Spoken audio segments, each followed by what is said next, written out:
Bonjour à tous. En ces jours sombres, je viens vous apporter un peu d'optimisme.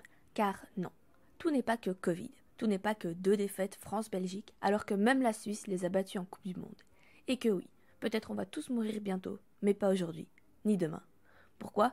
Parce qu'il y a quand même eu quelques soubresauts positifs dans toutes les catastrophes annoncées pendant l'année et demie de confinement. Et oui, il y a peut-être un avenir pour l'homme. Certains ont quand même permis de bonnes nouvelles tant climatiques, médicales ou sociales. Alors, avant que la Troisième Guerre mondiale n'éclate, je vais vous présenter ces quelques bonnes nouvelles de l'année 2020-2021. Premièrement, au niveau de vie sauvage, certaines populations animales qui étaient presque éteintes ont retrouvé du poil de la bête et on a pu constater une augmentation de leur population grâce aux ONG, aux campagnes de réinsertion et aux différentes mesures prises par les États. Ainsi, le diable de Tasmanie est de retour en Australie, le bouquetin dans les Pyrénées et l'Équateur dénombre un record de naissance de tortues marines, population qui grandit aussi en Turquie et au Mexique. Dans l'océan Arctique, c'est le grand retour des baleines bleues presque éteintes. Ensuite, un institut français va lancer des tests sur l'homme dans un hôpital d'Oxford pour un vaccin contre le sida. C'est la dernière phase de test avant une possible commercialisation, et donc enfin un traitement préventif contre le VIH. VIH qui est le virus d'immunodéficience humaine. À ce jour, il a déjà fait 35 millions de morts et compte plus de 78 millions de malades dans le monde. Toujours dans les vaccins, la souche sauvage de la polio a été officiellement dite éradiquée du continent africain par l'OMS, grâce aux nombreuses années de campagnes de vaccination.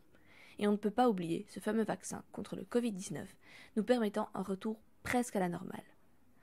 La cause féminisme se fait de plus en plus entendre dans le monde. Au Brésil, les joueuses de l'équipe nationale vont percevoir le même salaire que leurs homologues masculins et les mêmes avantages.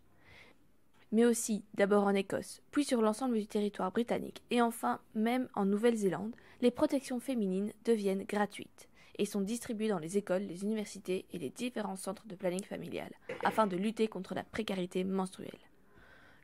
Le Soudan, lui, a rendu illégales les mutilations génitales féminines qui sont désormais punies par 3 ans d'emprisonnement. L'Argentine devient quant à lui le premier pays d'Amérique latine à légaliser l'avortement, quelle qu'en soit la raison. Alors oui, ce sont peut-être des petits pas, mais un grand bond dans la libération de la femme et dans l'égalité des genres. Des nouveautés aussi dans l'acceptation des différentes orientations sexuelles, au Mexique et dans certains États du sud des États-Unis, dont la Virginie, qui ont interdit les thérapies de conversion. Ces thérapies partent du principe que l'homosexualité est une maladie et qu'elle doit être soignée. Je finirai par dire que le premier musée du bonheur vient d'ouvrir au Danemark et que ça, c'est vraiment cool comme thème pour un musée. Alors, gardez la pêche, le monde est encore beau.